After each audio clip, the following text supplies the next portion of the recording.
In today's video, I'm going to teach you how to create a color palette in Adobe Illustrator. To get started, open your Illustrator document. This can be an existing project or a new file, depending on what you're working on. The goal here is to create custom swatches that you can save and reuse, which makes your design process faster and helps keep your colors consistent throughout the project. Once your document is open, go to the top toolbar and click Window. From the drop-down menu, choose Swatches. This will open the Swatches panel, which is where all your saved colors will appear. If you've never used this panel before, think of it as your color library inside Illustrator. Next, look at the bottom right of the Swatches panel and click the New Swatch button. It looks like a small box with a plus icon. When you click it, a new swatch settings window will open.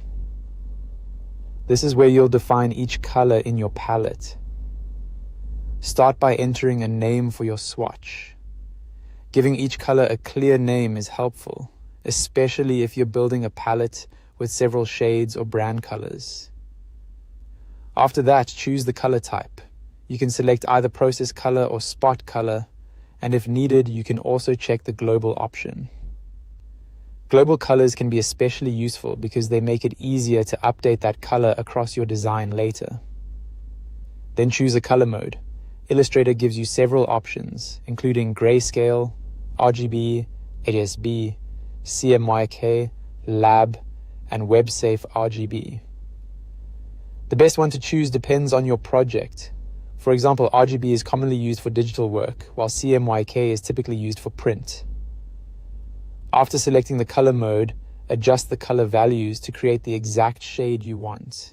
If you already know the specific color you need, you can also enter a hex code in the field at the bottom right.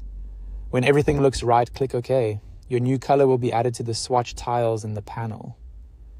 Repeat the same process for each color you want to include in your palette. Once all your colors are created, you can save them together as a color group. In the swatches panel, select the swatches you made by clicking one color, then holding down the Control key while clicking the others. After selecting them, click the New Color Group button at the bottom right. It looks like a folder. A panel will open where you can give your group a name. Enter the name you want, then click OK. Your color palette is now saved as a group and ready to use in Adobe Illustrator.